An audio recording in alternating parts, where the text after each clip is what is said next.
This is Tiffany Rosier, the host of the Afros and Knives podcast. We use the Anchor podcasting app to create and distribute the show. Creating a podcast on Anchor is effortless. It allows you to record a high-quality podcast and distribute it everywhere, including Google Podcast and Apple Podcast. They distribute your podcast for you so it can be heard everywhere. You can easily make money from your podcast with no minimum listenership. No fancy equipment or podcasting experience is necessary, and it's 100% free. As long as you have a story to tell, Anchor is the platform to use. Share your story through audio using the Anchor app for Android, iPhone, or your desktop. Download the Anchor app or go to anchor.fm to get started today. I'm Tiffany Rosier, and this is the Afros and Knives podcast, the interview series that elevates the stories of Black women and women of color working in food and beverage, hospitality, and food media. In this episode of the Afros and Knives podcast, we are talking to Grace Ouma-Cabezas. She is a marketing leader for digital native brands and high growth startups. She has worked for digital brands like GLAMSQUAD, The Knot, Birchbox, and Bluefly, and she is the current vice president of digital marketing for the award-winning New York-based brand Food 52. Now, Food 52 started out as a collaborative recipe blog and has become a digital marketplace that strikes the perfect balance of curated products and fresh content. So you can find them at food52.com, and there you will see so much of Grace's influence, voice, and work on the website. What she says of herself is that she is a believer in harnessing the power of storytelling and human connection, and she is passionate about motivating great teams to create great brands that people love. And Food 52 is definitely one of those brands. I have been obsessed with that brand for some time now, and that is why I found it so interesting to see Grace's face on that beautiful list of staff, and see what her hands have gotten into, and how her voice and her point of view has helped position the Food 52 brand to grow the way it has over the last 5 years. So please enjoy this conversation with Grace, and we'll catch you at the end. I'm VP of Digital Marketing at Food 52, which is a food and home website. Where did I start? Great question. My first job ever was in 2005, starting off in marketing. Very different than what I'm doing now. I was working at a nail polish manufacturer in New Jersey. And the whole place smelled like nail polish. I probably have I don't even want to know the effect of the nail polish that I inhaled for about a year. But Nope, don't even think about it. It's okay. Yeah, I don't even think about it. So it's been a little bit of a windy road, like most careers, but I've worked after working at a nail polish manufacturer, from that point on, I worked in digital media, e-commerce type space for what in my field is a long time, like 14 years, because it's digital, and I remember old stories of the internet and all that type of stuff. But I made my way through ad agencies and working in e-commerce and fashion, actually, in lifestyle media. I worked at a wedding website, The Knot, for a while. Kind of grew up there career-wise. So my first successive promotions were in that space, and I got to do a lot of different jobs there, and merchandising, marketing, um, a whole number of things that would just come up as because it was a business that was a content and commerce business, so there was a lot of opportunity. And I worked in beauty, so I just did all these things that kind of went together, and then I went to Food 52. So that was the part that was the biggest kind of transition. But for me personally, it made a lot of sense because I'm someone who loves to cook and always been around. Like my whole family cooks, and well, all the women in my family cook. Asterisk. And someone who, like, increasingly, as you kind of nest in life, you get more opportunity to kind of build out your space the way you Right. want it and have your home be the way you want it. So when this opportunity came up at Food 52, it really aligned with where I was, like, as a human. You know what I mean? Like, I love beauty and I love fashion. Like, that's always a part of, like, how I express myself. But just seeing this opportunity made a lot of sense to marry my experience with this category. And it's growing. I mean, people really want to stay home and cook Look, and, I like, I encourage and, people to just go ahead and stay home because I've seen you yeah. outside and you shouldn't be outside. Yeah, exactly. Some people Yeah, need to stay stay home, home. but, like, Stay home. every meme on the internet now is about how, like, people are canceling plans and don't want to go anywhere. Look, So it's it's just like, it's too much. It's too much in the yeah, streets right now. It's too much in the streets. You're just like, exactly. you know, Stay we're all home. just gonna stay home with our stuff and it's okay. Exactly. Make your home the way you want it to be. So it's like culturally is very relevant now. And I think in the home category is actually growing. I think last year, was it 2018 or 2019 was the first time home surpassed apparel as a retail category. Yeah. So people are investing more in it. So it made sense. But, like, luckily they were so open to different kinds of experiences, because I was actually concerned at first interviewing. I was like, they're going to look at my resume and be like, okay, she's been in fashion, she's been in food, Like, beauty, weddings. What does this have to do? right. How does it relate back? But taking my experience for the knot, being it was a company that had really strong content and a targeted audience. Obviously, people who were looking to get married, Yeah. predominantly women, and really monetize that audience through transactions, through their registry, and affiliate program, and through commerce. So I was able to bring that experience to Food 52 in terms of a skill set fit.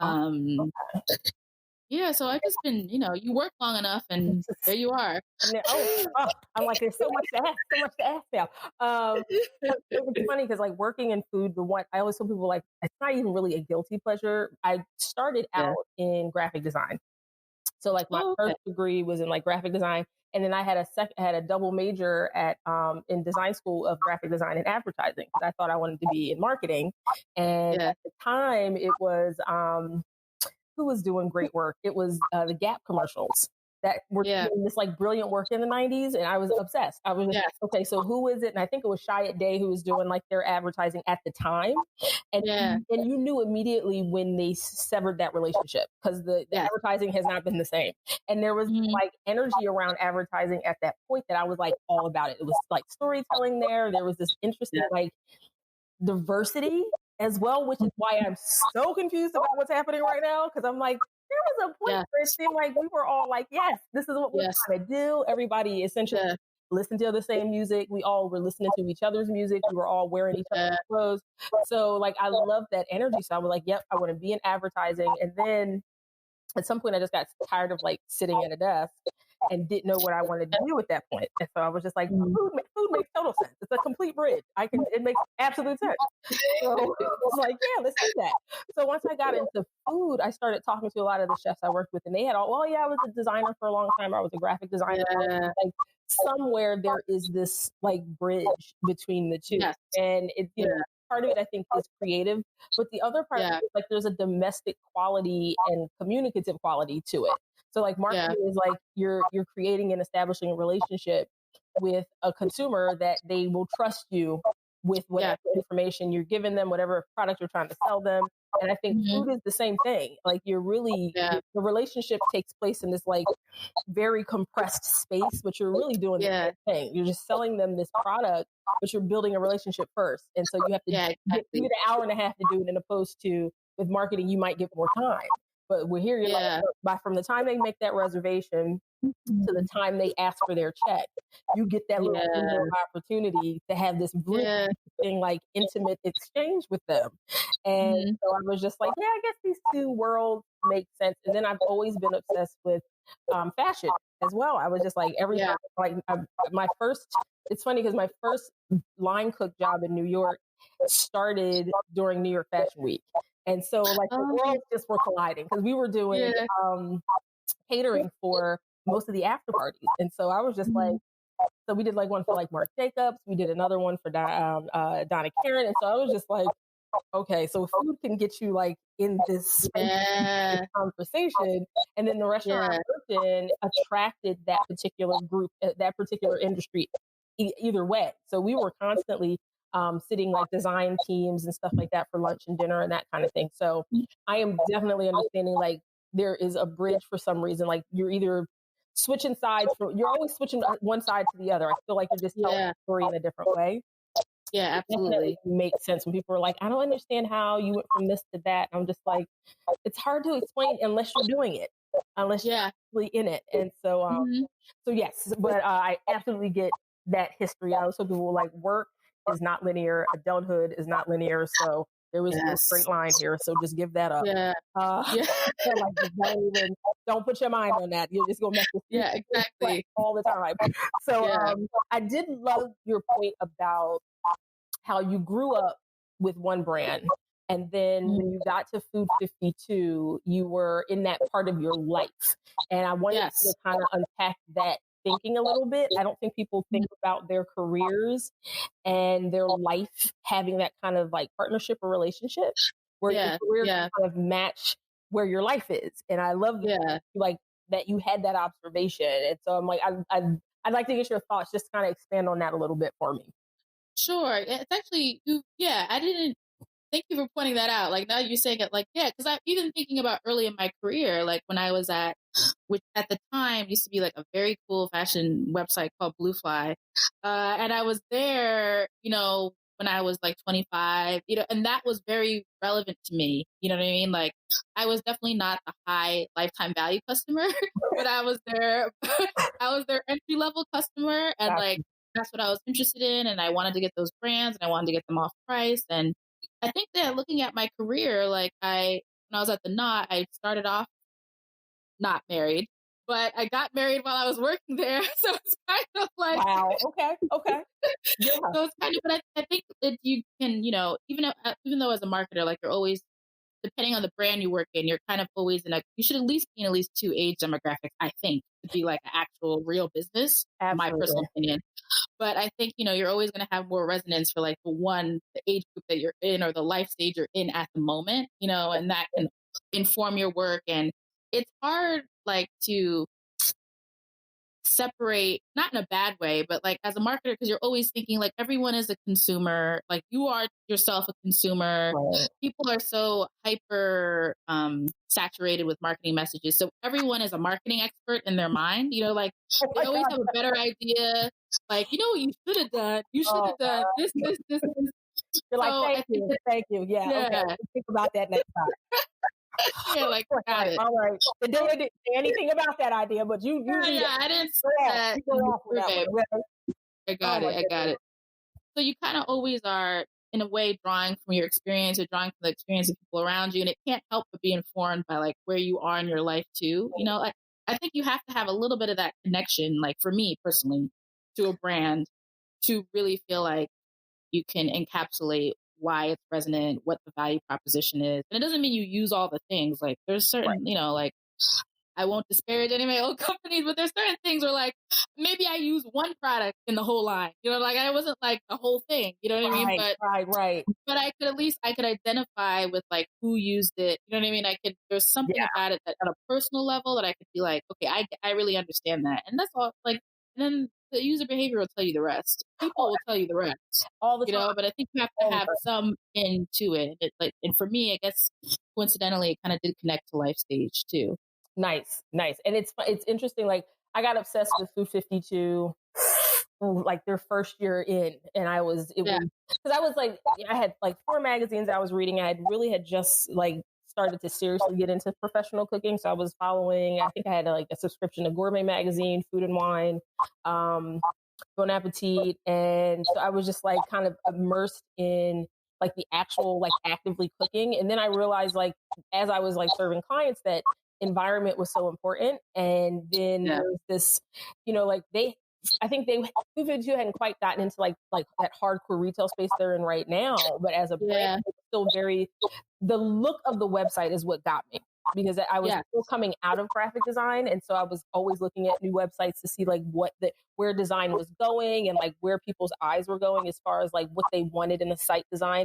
And so like at the time, their site looked so different than most food sites. Like, I was like, because I was like Food 52, and then I jumped on. And I'm like, the site doesn't even feel the same. It was just this really beautiful aesthetic. It was very calming, and it was the energy I was looking for in food. Because a lot of the other sites, while the like photography was gorgeous and the food looked great, it was so much text on the screen, and like everything like above the fold on like on your screen was just like busy, and you didn't know where to put your eyes, and you didn't know what was important, and you didn't know what stories were being told. And then I got to like Food 52, and it was just like, hush, like this is what you can look at right now, and this is how you can engage. And it just gave me a really different way to think about engaging with food and then helping other people engage with food. So I just have been like obsessively following like the growth. And then of course, when the retail hit, I was all in. I was just like, so like local artisans, local craftsmen. I thought that would be the coolest thing in the world. And I just was like, no one else is doing this. Like absolutely no one else. People were still buying from like Williams Sonoma, and they're still buying from Sur La Table, and they're still, you know what I mean? They're still going to JCPenney. And here is this little site when there's a local artisan in our neighborhood that's producing these really beautiful dishes and tablecloths and aprons and stuff like that. And I was just like, if it's happening in one city, I'm sure it's happening in other cities. Like you can probably find someone locally who does gorgeous work if you put a little bit of effort into it. And so like at that point I was all eyes. I was like, okay, so who and what? And then there was this like elevation, and I'm like, okay, these ladies have gotten very serious. And at that point I wasn't even looking at like who was on staff at that point. I just knew that whoever was on the squad at Food 52 was like, okay guys, we're about to just shut everything else down, and our only competitions really won't be the target. And that's about because even most people, if you look at their like Pinterest collection of like, this is what I want my kitchen to look like, I always go back to Food 52. I'm like, they were already there, guys, and they left that like 6 months ago. And so that's when I was just like, okay, now I need to know who's responsible for all of this. And that's when I found you. I was just like, oh, of course, it's a brown person. Yes, thank you. Because it wasn't just that the products were there, it was the framework of stories being told. Like there was a story behind the product. And I was just like, that is a new way of selling product. Because most times it's really like a point of sale type of experience. Like, hey, you came in, 60% of your brain said you needed it. You came in for toilet paper. You ended up buying like some new cloth napkins. And it was just, there wasn't this idea of home. And so when the stories started to kind of pop up around the product, I was just like, someone tell me who's marketing this stuff. Like someone tell me like who actually figured out that people want to be a part of a story, and they want to know what's behind what's in their homes. They want to understand like how it came to be, and if someone cared about it before they got it, because it's important at this point. Like most people don't have a lot of money to spend. So when they do spend it, like the story behind it is so much more important now. So I was just like, oh, we have to talk to her. Please tell me about like, so like for my question would be, wow, like when you first started there, like when you saw the potential of what it could look like or what it could be, or like where they are, where you are right now with the brand, like when you started with them, did you see where you are right now? Or was it something that you started to like throw some ideas out there, and then all of a sudden it was like light bulb moment, this is what we should be doing? I think it was definitely an evolution. And, like the one thing I benefit from a lot is that like our buying team just comes to us with these amazing stories. You know what I mean? Like when they pitch to us, essentially, And that was like a process that developed over time because like also like the creativity is just like crazy at that company. And It really is. when I had joined, it was actually a really small marketing team. And I think the role of marketing hadn't really quite been defined. Because like when you have a company like that that has so many creatives and has such a strong brand and founders that are like the brand, you know what I mean? So they know it and they know where it wants to be in 5 years. It's kind of easy to think like, well, how many marketing people do we really need? Like we have this already, like we figured it out, you know? So a lot of it was like, okay, how can we make what's happening inside like more visible on the outside? You know what I mean? Like all these things are already happening. You know what I mean? It's like, how do we get that out? How do we bring it together? You know what I mean? So hearing live, like, you know, creating spaces where we could collaborate with our buyers and merchants was a huge one. You know what I mean? Because like now you're hearing it and you're like, you're looking at the product, they're presenting it and they're telling this great story. And you're like, okay, great. Now we can use that. That's a part of the hook. You know what I mean? And we plan those things together versus like, you know what I mean? Like after the fact, or it was a lot of it was like operationalizing it and seeing like, what the full potential was and like what additional roles or what additional ways can we roll out these great assets that we're creating anyway. Like what are the other ways that we could tell it across channels? Like how does that live on our Instagram? Like how does that live, you know, how do we take a piece of that asset and turn it into a paid ad? Like how do we, you know what I mean? How is it, is it a 1-part email? Is it a 2-part email? So it was really drawing out a lot of the good stuff that was already going on and like creating a space to like bring it together. Because that was really, you know, every company has a challenge, and I think that was the thing of like stitching all the pieces together and just being able to step back and be like, oh, okay, this is one whole cohesive story. Like this is one narrative. Yeah. It definitely feels like it now too. Cause cause it was always a very lovely brand. And at some point it did kind of feel like, okay, so where is it going next? Like they could have gone anywhere. And it's like, okay, it's a collection of recipes. It's a community of people making food with each other. And like, it could stay there definitely. But then it was like, it turned this corner where it integrated retail into that space so seamlessly. And I was just like, so like whatever magic you weaved, it's working. I was like, wow, this works.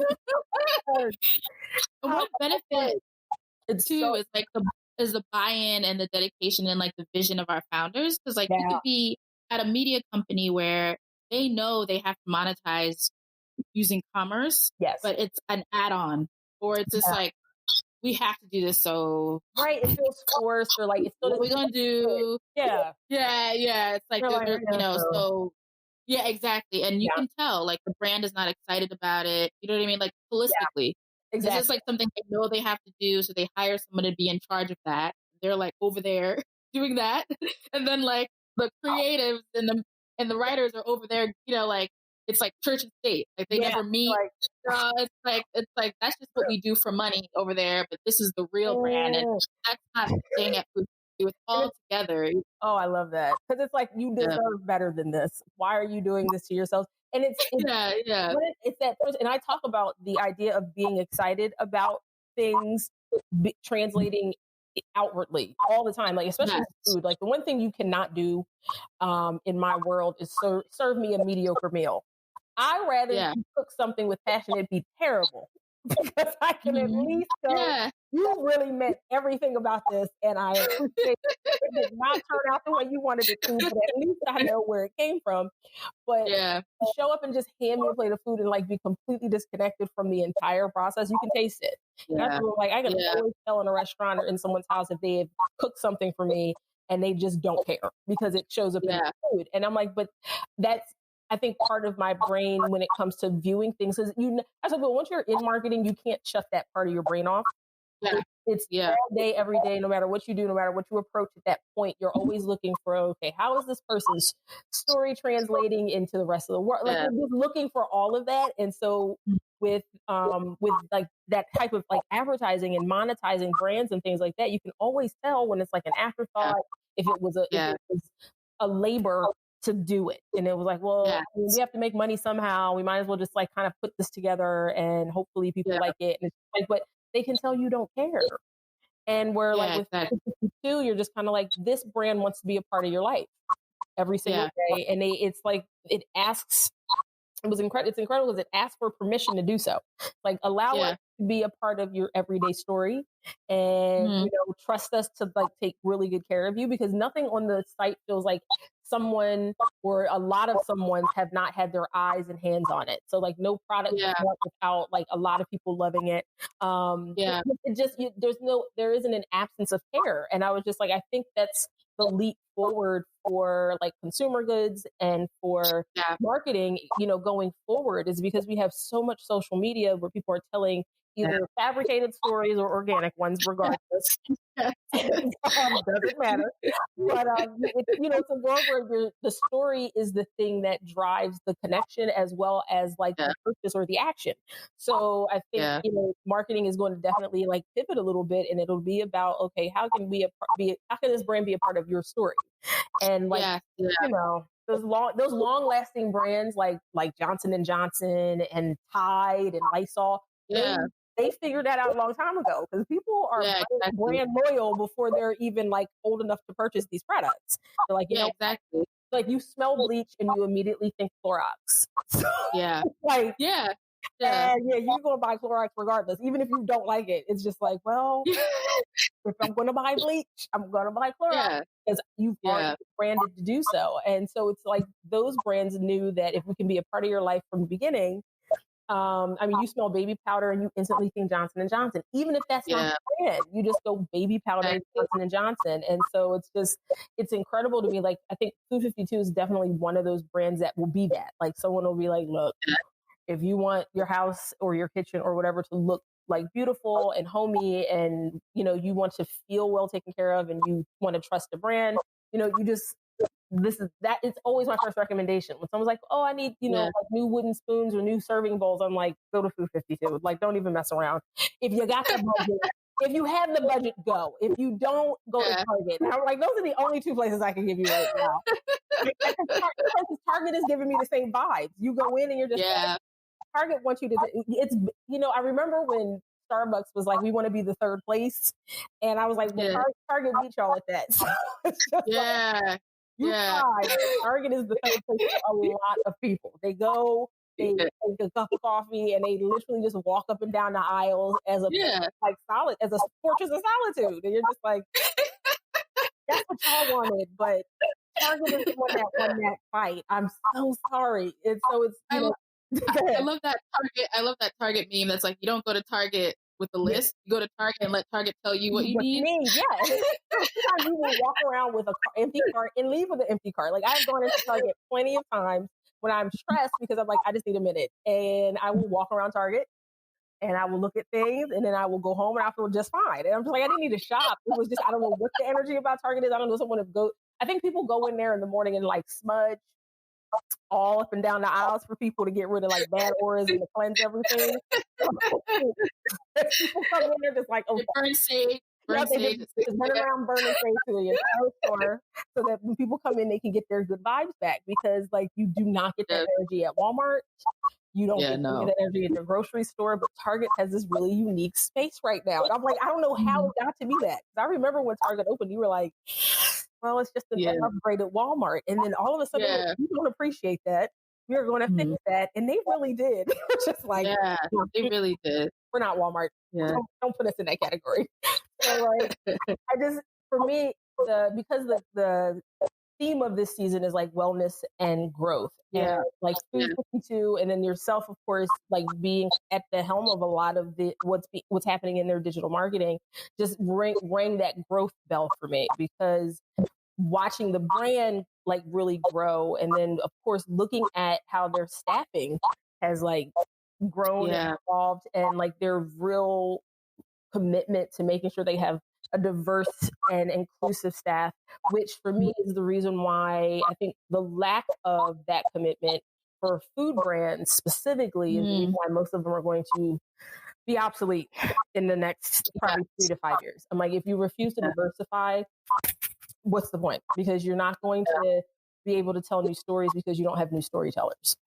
Everyone looks the same, sounds the same, has the same life, has the same back. Like, no one. Eventually, you're all like creating in a bubble, Yes. no one's going to be interested in that anymore. And so like even looking at the diversity in the product and like the artisans that are producing things and where they're from and their history, like the fact that the story is attached is like this mirrored image of like, you know, our staff is like this, you know, working towards like a diverse and inclusive staff. And so like product reflects all of that. Yeah. Like, okay, so this is a couple from here, and this is a you know, a guy from over here, and this is his background and their background, and so you're not getting this monolith of creators even.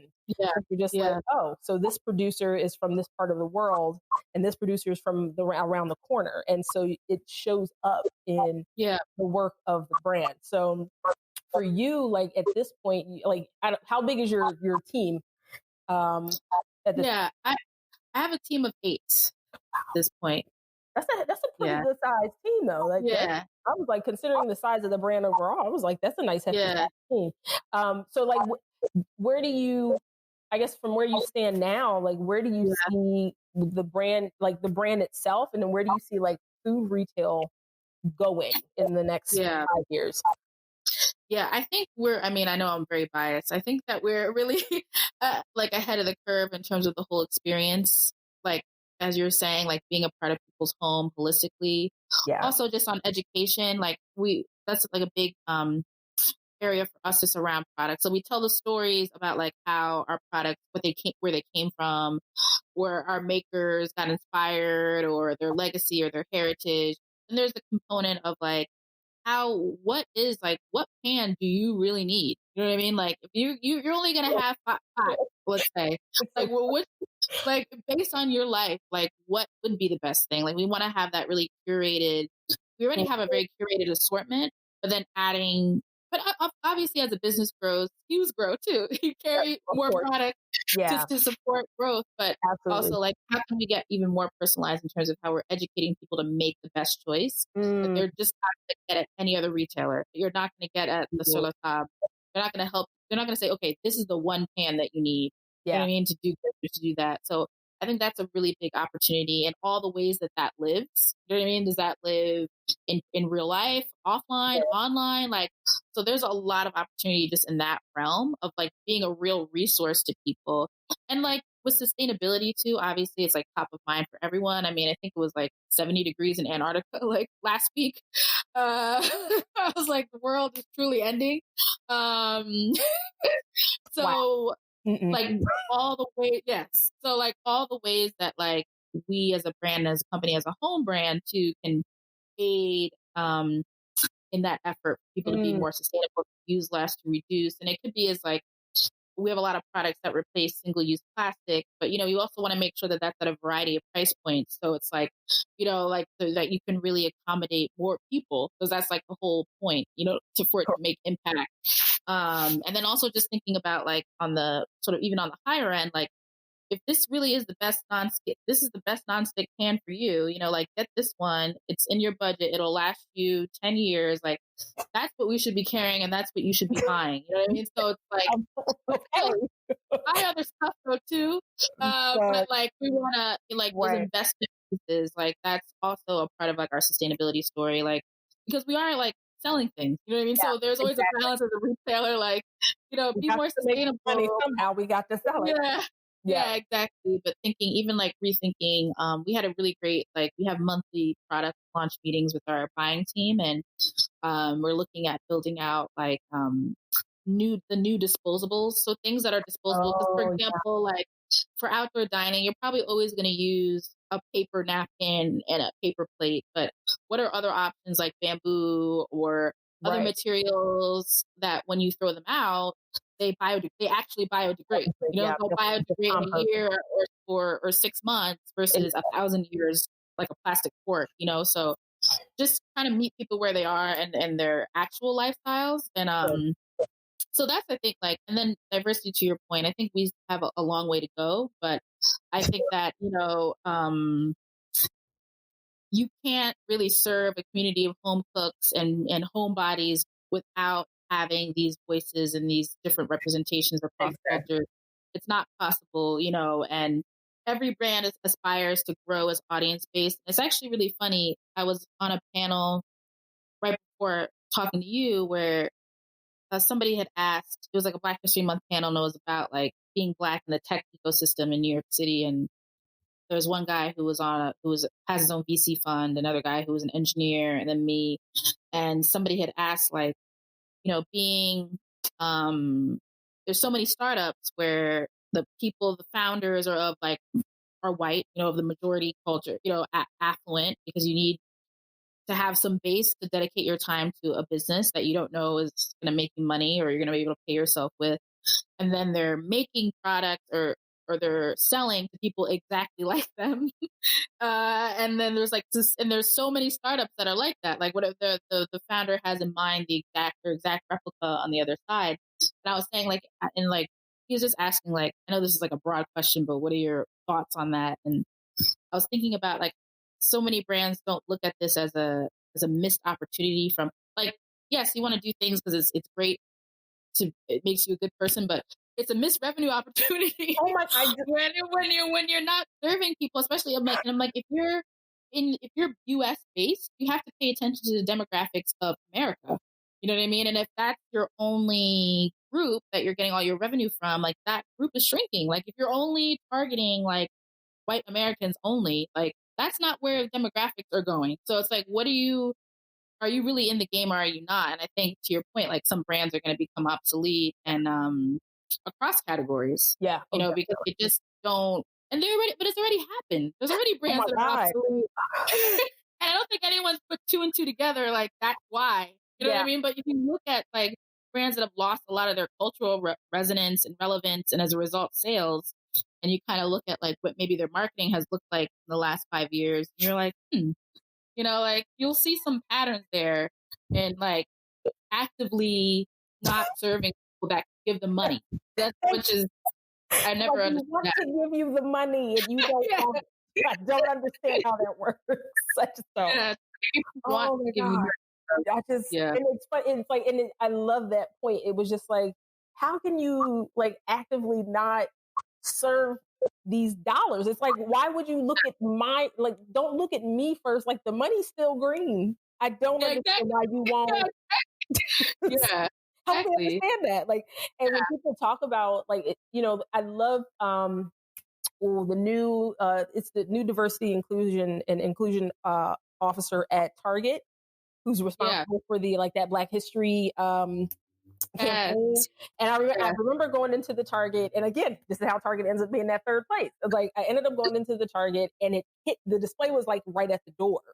And I was driving. I was driving from Arizona to Boston at the time, and so I was in the middle of America, literally, and I had to stop and go to the Target. And so here's this display in the most unlikely neighborhood that I would have expected. And I was just like, who did this? Like, that was my first thought was, who's responsible for this? Who did this? Who was this bold? So I immediately get on the phone with my sister, and I'm like, somebody at this Target is not playing about Black History Month, y'all. And it was like, we must have a Black manager. Something must be going on at this Target. And so the more I kind of peeled back that onion, I was just like, oh, see, Target understood as a brand that you will not be relevant to the culture anymore if you don't reflect the people that are a part of it. And so it was just like one of those things, like, watching brands that are excelling, like Food 52, and then knowing it's not just the product offering and, like, the consumer facing side of things. It's the fact that behind the scenes, they are working hard to make sure they have a diversity of voices, because, like, it doesn't, again, it's a missed opportunity. You're missing out. You're leaving money on the table. And so for me, like, even if you aren't personally a fan of diversity and inclusion and making those efforts in your business, don't worry about your your personal stance. Like, the wallet in your bank account. Like, why would you do this? Why would you do that to yourself? It's such a backwards, like, mindset. I'm just like, okay, so you don't want any more money except for these people's money? Yeah. All right. Well, but don't get mad. But don't get mad if we go over here and sell each other stuff, because that's usually when people kind of go, well, wait a minute. Well, but y'all can't. But I mean, if you're not going to buy ours, we don't want you to buy anybody's. And I'm like, well, that doesn't work. Like, I need to buy this stuff regardless. Exactly. So and the idea of like diversity, when you talked about different price points for those future products, for those like the reusable or even the disposables that people are using. And I know I've been sitting on this idea that I have not decided to blog about yet because I'm just like, it's too much and that's going to take me 2 days. But it's this idea that cooking in itself as an activity has become this kind of elitist activity. Where the way recipes are written, the way grocery list and like the products you need or the equipment you need to produce a recipe are these really like high end things. And I also feel like it's not really for me a race issue. It's more of a class issue at this point. It's more of an economy issue. And what you're telling people is that, well, you could eat well and you could do better for the environment. Like you can do all these things as long as you are in a specific group of people. And it leaves so many people out of the conversation. And it was the more I like kind of sit on this thought and like all these things start to kind of come into my space that I'm now paying attention to, because someone had just recently expressed a frustration about how college dorm rooms are not built for people to be able to feed themselves. You can't have a hot plate. There's no way to like, they don't build community kitchens into these spaces or anything. So you can't even like go find some place to cook. And so my question, always now is like, so what's the intent? To what end? Like, why would you set people up to fail like that? Like, what are we really saying? Like, why is cooking kind of this activity now that you can't do and engage in unless your life looks a certain way? And so like a brand like Food 52, what does that look like in the conversation of like creating product and like kind of talking to your audience at this point? Like how do you best encourage people to like, because you were talking about like that education piece and like really understanding, really helping people like buy things that last and invest in pieces instead of like buy like that one pot. Like what's the one pot you need? You might not be able to afford a big old cookware set, but if you buy the right piece of cookware, you can do anything in it. So like, to exit, what does that look like, I guess, in like real time? As far as like how do you talk to your like current audience and like the new people coming into the squad? I mean, there's definitely been an evolution in like of our audience specifically, because I mean, there's people who are like kind of like, you're all great. If any of them listen, we love you. But there's people who are like original, like people who discover the site around the time you have, who maybe don't appreciate the increased focus on even retail. You know what I mean? That they feel like that's, not what they came for. Or even like we have some certain series like, so like our editorial team, like we've been paying a lot of attention, obviously, to the articles that people are gravitating to and like content that people are actually wanting. Like I added an SEO person to my team that's like really optimized on that end. So people want, like, to your point, like very precious, like intricate recipes with expensive ingredients. Like people don't really, that's a very special niche audience. Like that's not where like all of the opportunity is. And there's publications that serve those people very well. You know what I mean? That are looking for that. But like people, like one of our most popular editorial franchises is called Big Little Recipes, which is like 5 ingredients or less, minus like oil and salt, or you know what I mean? And that, and like we're creating more content along those lines, so that, and it's in response to what we're seeing, but like how can we do it our way? We don't want to be like allrecipes.com, like with although I use allrecipes.com. Sometimes you need to go. I found a great pancake recipe there one time. So I have a vegetarian chili that I saw all recipes, but like we don't want to just be a repository, obviously, just like a repository of all these different like user generated recipes. Some of them are great, you know what I mean? But taking what we know about what people actually need in their lives, like, and making it like the Food 52 way. And like Big Little Recipes is a great example because it's like not just it has a few ingredients, but it's impactful from a flavor perspective. It's very impactful. It looks like you took more time making it than it needed. You know what I mean? And it's like, if you like, that could be your centerpiece of a meal, and it didn't take you a lot of time, and it feels like something different that you wouldn't find anywhere else. So that's kind of like taking so kind of taking that more kind of accessible content and putting our spin on it. That's been really fun, and we've had a lot of success with that. And on the educational front, we keep rolling it out like through videos, and we're going to start investing in that more, especially around cookware. Like, how can we? Even I get confused. I look at all this beautiful new cookware all the time, and I'm like, okay, what's the one that I need? Because I have a lot. Yeah. Yeah. Oh yeah. So I'm a big component. I'm a big proponent of like knives and like cutlery. I'm just like, look, get yourself one really good knife and take care of it. Yeah. Like, I need a knife block, and then they're buying a new knife block every time they move to a new address because they done jacked up the last set of knives. I'm like, stop. Invest all that money you would have spent into a knife. Get a cover, wash it, and dry it properly, and you will have it for a long time. Oh my gosh! Like, at some point, my mom bought a set of Woodstoffs from like HSN or QVC, and she gonna cut me for telling this story, but she needs to know and understand that I don't have a tolerance for this. And beautiful knives. And I went over, and she's cutting and slicing and dicing on this glass plate. Ooh. It's just like my nerves. Not right now. So I just was sitting at the table like, what are you doing? She was like, what? Well, I don't like a regular cutting board. I'm like, why? She's like, well, they're not clean. I'm like, not unless you clean them.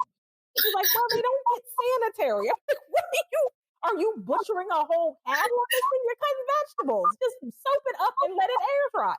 So I was like, okay, that's fine. Okay, I understand. Knives, of course, are all dinged up and crazy looking. I'm like, so how long did you expect to keep these very expensive knives?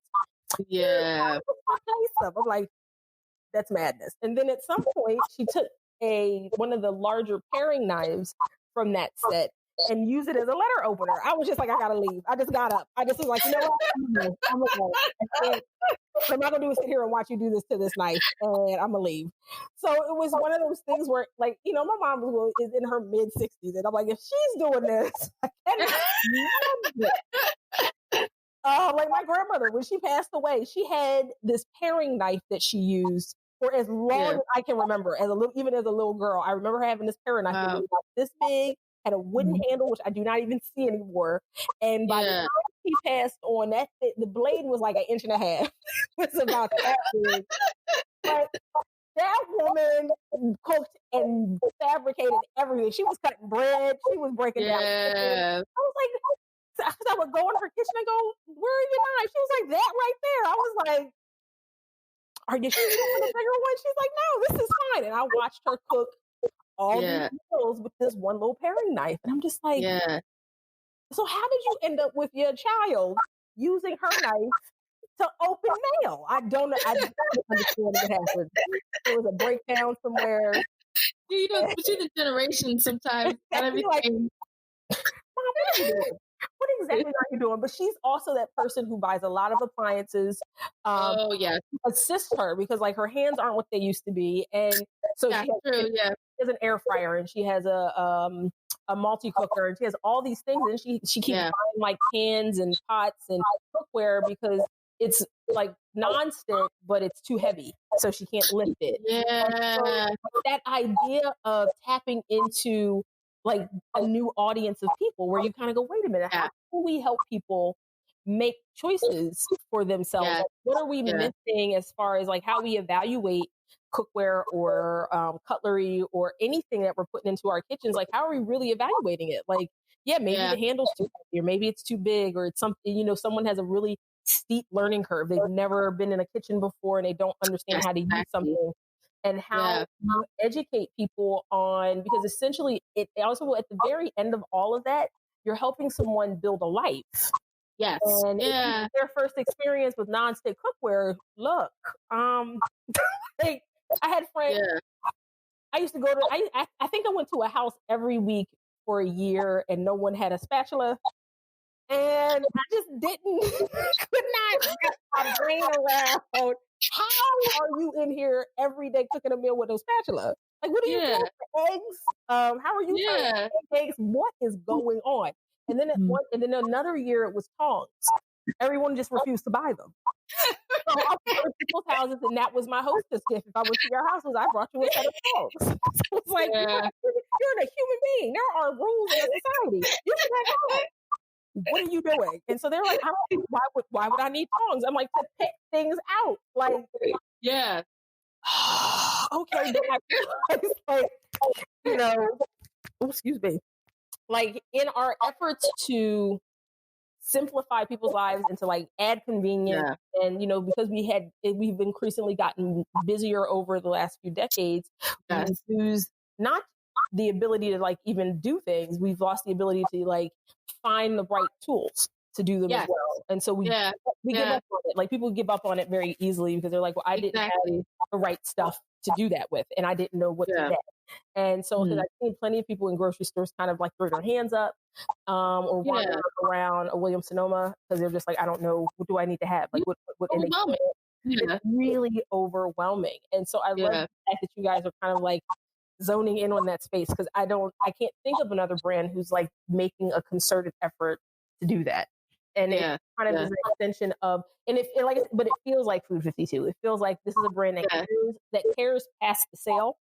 And so the ROI on that is another sale, because it's like, well, this person isn't just trying to sell me something. They're trying to make sure I'm set up to win here. So I'm going to always go back to them and trust them, because we already have established this relationship of like support. So look, any way we can all just throw some energy, if that, let me know. If it's a community effort, like I'm happy to do that. Write a recommendation. Yes. What do we need to do? Can I flag something? Can I tag something? Can I put something? Like, what can I do to help that effort? So now for you personally, like I guess because this is currently like in your space of life at this point, do you how do you see yourself growing with the brand? And like, where do you want to go for yourself? And like, how do you see your story kind of evolving there?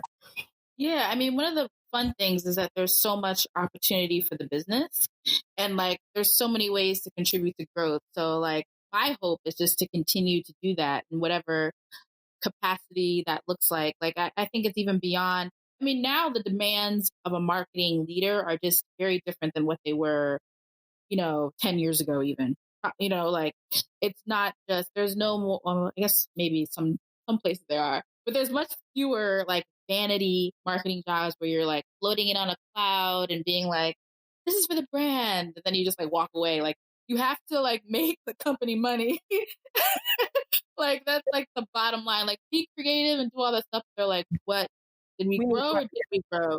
And like that's actually a big opportunity. You know what I mean? Like when you can show capacity for that, you get more responsibilities, more exposure. So that's like my goal is to continue to contribute to growth of Food 52 in all the ways that looks like, in any way that my talent can be applied to it, in or outside of the immediate scope of marketing. And what's really great about there is that like a lot of our senior leadership team, probably about half of it, are people similar to me who've like moved through the ranks over the last couple of years. And, and that's great to see, because you get to wear different hats, and you get to, really understand the business more intimately, and and that's really great to see. You know what I mean? Like at a company our size, that there's quite a few of us, and many people who've been there 6-7 years who, they came in as a buyer and now they're the VP of commerce. You know what I mean? So it's like you see that whole business, so you kind of grow your potential within the company, but that gives you a different vision for the future because you've had all that exposure, if that makes sense. So that's kind of like what I see as my hope, is just to continue to grow, whatever it may be that they call me in 5 years. I'm not sure what title that will be, but it's great because it's like my dad. He just retired from his job, and he started working there when he was 17. And he's 60 this year. And jobs like that just don't exist anymore. So to hear when you do have people who've been with a brand for 7-8 years, like that to me is incredible, because it's like you have a person who is invested in the vision and growth of that brand. It's not just about, oh, I'm coming to get my paycheck. Because most people just look, I'm not coming to get my paycheck for 8 years. Like that cannot be my sole reason for coming to work every day. And so we do run across people who stay with a company for that long. It's because they really believe in what they're doing, just individually as a team. So that speaks volumes for for Food 52 in general. So I do have 2 last questions for you though. One is, if for all our young, like beautiful brown people coming up through the ranks and they're are in like their kind of like junior, senior, freshman years of college and things like that, and they're not quite sure what they want to do, but what you do sounds like something that they'd be interested in. What's a good way to get them started on a path? And then the second question is, if you had to design a menu for your last meal, 4 courses, what would that be? So you can put that in any order you want to. Oh, okay. I'll answer the first one first. I think like it's so different now, even from when I was in college. Like I didn't intern that entire time because internships didn't pay money. So I worked retail and and I kind of the first few years of my career were almost like a little internship, because I'd like work at a place and I'd be like, oh, that's a job? Oh, I didn't know that was a job. I want to let me figure out if I can do that job, I love that. So to the degree that I feel like my impression from like my nieces and nephews and everything is like internships are like a requirement. Like you're not going to be able to get a job unless you intern. And the laws have luckily changed, at least in New York City, where you just can't have people out here working for absolute free. Labor. No. We're not doing that to the kids anymore, y'all. Pay the children what they deserve, please. Yeah, exactly. So I would say, as much exposure as you can get, like internships, and if you can't pack the time because you have to work, which is, I think something that I almost always accept, and I think only very probably bold people do, but like sometimes people reach out to me on LinkedIn, like who are in college, and be like, can I just get coffee with you? You know what I mean? Like, and it's great. I mean, it feels good to feel like you're helping somebody, you know what I mean? And like, especially folks from underrepresented groups, women, Black women, like you reach out to me on LinkedIn and be like, I want to get coffee. I'm a junior in college and I want to get coffee. Like, I will get coffee with you. Like you gotta meet me. Meet me near my office, you know what I mean? But I'll get coffee with you. And I think so, like, and that's hard because not everybody is like super outgoing person. But I think if you have that interest, I think that's just really valuable. And a lot of times they just want to hear about your career path, and you tell them that it goes like this, you know what I mean? And I think it puts them at ease, like, okay, like I don't have to figure everything out, but maybe there's 1 or 2 things that you did that they can kind of grab onto, you know what I mean? So yeah, I would say between that and just like, you'll be surprised how people are able to lend their time. Like I, a year ago, about a year ago now, I went to Digiday's like digital media conference. It was in Vail, Colorado. And I was presenting a case study with a vendor. And this was like a very big, I still in my career now do things where I'm like, this is a really big deal. And I get kind of like emotional because I'm just like, I didn't think I was ever going to be able to do something like this. I'm talking to you right now. I'm having that moment. So go ahead. So I'm like, how do I like, so I get blown away and everybody's all cavalier and like normal, like, oh yeah, we're getting mic'd up for this conference. And in my mind, I'm like, my God, like my grandma, I think of my grandma a lot, who all my grandparents, my family's from Kenya, who never went to school beyond 3rd grade. And I'm like, my grandma like never went to school. And I'm here like at this conference, like, like her spirit is with me. Like I get so emotional, but I have to act cool because everybody's just like, all right, we're getting mic'd up. All my ears are here, so I'm gonna be emotional, y'all. I'm just like, and when I was at that conference, the CMO of the Washington Post, who's a Black woman, very brilliant, has done like a great job there with audience growth and everything. I just sent her a cold LinkedIn. I mean, Washington Post is a really big deal. She's a CMO. And I just like emailed her and I was like, hi, obviously you don't know who I am, but I'm going to be at this conference. I mean, my slot was like the last day of the conference, like with the vendors. She was the headliner of the conference. So I was like, I don't know if you're going to have any time at all because like you're a very busy, important person. But I would love to like get lunch with you. And she replied right away, and she was like, Oh, yeah, yeah. sure, let's get lunch. She had lunch with me like in between, like she was gonna be on a panel and like go speak. And she sat down Wow. and like had lunch with me, and I was just like, I feel like the sisterhood we have is just so strong. You know what I mean? It So even really is. if people are shy, like if you're a Black woman and you're like you really want to do X, Y, Z, like reach out to that person that whose career you admire. Like Yeah. you'll be surprised. A lot of times you will hear back. You know what I mean? Because like Oh, you know, absolutely. like we're all looking for an opportunity to like help bring up the next So, group as much as we can. So like absolutely. when she did that, I was amazed. She was just like, if you're ever in Washington, we can reach out. We can like hang out. I'm like, really? And, I'm like, of course it you was, did. Of course you did. yeah, and it was like so. Wow. Obviously, she didn't have to do that. She'd know me for a fly on the wall, you Exactly. know. So, anyways, that's my advice: is to just reach out. So what I'm hearing is like, in conclusion, is shoot your shot. Like, yeah, exactly, yeah, all you can say is no. At this point, or exactly. not right now, or like get at me in a month, or whatever it's going to be. But yeah, it's you just don't know. Like you only get a no if you don't ask. I mean, that's a guaranteed Exactly. no. So Yes, definitely, exactly. like if you see someone and you're like, that's what I want to do, and that's where I want to be in life at some point, like definitely just reach out. And I'm good for like if I find you on like Twitter, LinkedIn, a couple other places, I'm gonna hit you up on all of them, and then give you an opportunity to respond, and then I'll in a few weeks hit you up again. So I'm like sometimes being persistent is it's like read the room, but like be persistent and like definitely see because a conversation is free most times. Like and you just never know what relationship you'll walk away with or connection or like nugget of wisdom that will like take you to the next place. So definitely like shoot your shot, y'all. Is if you're gonna slipping into people's DMs for a date, you might as well slip into people's DMs for your coins.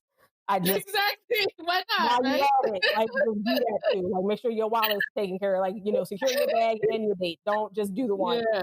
Good, I just I need you people to prioritize. Like don't be cute and broke. Like that's not. Yeah. That ain't necessary at this point. Not with all the advocates and channels to people. So yeah. So for that last question, so you got an opportunity to create a 4-course meal. Most people ask who you want to eat with. I have no interest in that. I want to know what you want to eat. That's by far more important because we could all be sitting here eating peanut butter and jelly sandwiches with somebody brilliant, and I'm be like, why are we eating these sandwiches? So yeah, 4-course meal. What would that look like? What would that be? I feel like it would be actually 1 course because like I could just eat all the stuff at once. I feel like, but like I but I love I grew up with a lot of amazing cooks. My mom, my grandmother, aunties, everybody could really cook. So like and Kenyan food. So like we eat a lot of things influenced by like Indian culture. Like the British brought a lot of Indians to Kenya to build the railroads. And then we also were like trading through Zanzibar. I don't know. We're all kind of mixed up with like East Africa, India, whatever. So we make chapatis and like just like when a chapati is just like made so well, it's to me it's like I can eat them plain, like just a chapati by itself. Like you gotta put I don't need anything don't touch it at all. But we have like a lentil stew called dango, and it's like green lentil, and curry, and it's literally my favorite meal on earth. So I would definitely want that. I love goat. So some curry goat is like a necessity. That's what I'm saying. It wouldn't be really like courses. It's just like all on the table at one time. Yeah, it's like a big. I'm a big believer in that. In that. I'm like, what are you waiting for? Just bring it all out here. It's fine. Yeah. There's room. Drop the platter. You're good. Yeah, exactly. So I love that. Is there a recipe that a relative has made in your life that they never shared and that you have been trying to like figure out most of your childhood? So my cousin's wife, like that lentil stew dango I was talking about, she makes it so good, and like I've never seen her make it. Like I don't know, maybe the next time we have a family event, I'm just gonna show up early, like hours early, because I need to like really watch. Like what is she putting in here? Like it's so good. Yeah, Like Wow. any family event, she knows what her dish is. It's like, you're making dango. Like, don't even play. And she'll like joke around, like, I'm gonna bring fried chicken. Like, no, stop playing. Like, what? No. Right after you do not new, stop it. You know what you need to bring. And even if she's not can't attend the event, she'll send like one of her kids with the food, like because it's like that's her dish. So she'll be like, "I'm not coming, but my dango's coming." We're like, "Great, sorry, we miss you." We look, we're a family. Like, we know what's important here. Don't mess around. Yeah. So I can figure that out. I mean, I honestly I wanted to do like a series, like something on Food about like something similar to that, like tell, but it's like to force these family members to give their recipes, like coffee. Like I was like, we should do a video series, but I realized like, I have an ulterior motive. I just want. You're like, it's like you gotta tell them. Like, you gotta tell these people. So you might as well tell me. I'm gonna just make sure it all looks good. So like my grandmother, she used to do chicken and dumplings. She went to her grave with that recipe, and I'm just like, how did y'all let her do that? Like she didn't write it down. Well, you had to watch her. I was just like, and nobody did. I find y'all to be irresponsible. You don't care about me. And my mom, she used to have this baked chicken. And when people are like, oh, she used to roast chicken, I'm like, no. It was not roasted. Roasted requires a certain oven temperature. She was baking it, and it was the skin of the chicken was like laminated to the meat, which chicken does not do anymore. But like part of it, and every time I ask her about it, she's like, "Oh, girl, I don't remember that." And I'm just like, "What are you doing right now? Like, you don't remember? Like, come on now, just take a minute, sit down and think about it. You out here just making real grand statements about not remembering anything." She finally was like, "Well, I think I did this, and this," but at some point, like, I think it hinges on the quality of the chicken. Like, I think it was the very first, like, that's the very first thing. There was a lot of collagen in the chicken, so it was sticky when it was done.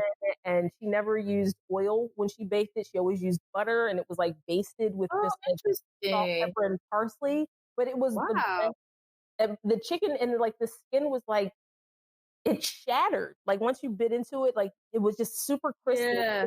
Really, really, really light and thin. And so it definitely wasn't roasted though. And it was like, because I knew that distinction, and I was just like, it didn't get that kind of color, but it cooked all the way through. It never was dry, but it was like perfectly seasoned. And I said, the skin was like laminated to the meat, which I have never seen since then. Yeah. So let me know if you decide to like pick that video series off. I got a couple people to put on this list. Yeah, it's like, pure conspiracy. Like they're gonna be like, so why do you need to know? Don't worry about that. Just make this video. Mind your business. The people deserve to know. Like, don't mess around. Thank you for listening to this week's interview. We hope you enjoyed it. With the thousands of podcasts out there, we are honored that you've chosen to listen to ours. Be sure to catch up on all of season 1, then come back every week for new episodes. Visit the Afros and Knives website to get connected to our social media, to buy merch, and to become a patron of the show. Afros and Knives is a listener-supported podcast, and funding is provided by our Patreon members. Be sure to download and subscribe to the show, and we'll talk to you next week.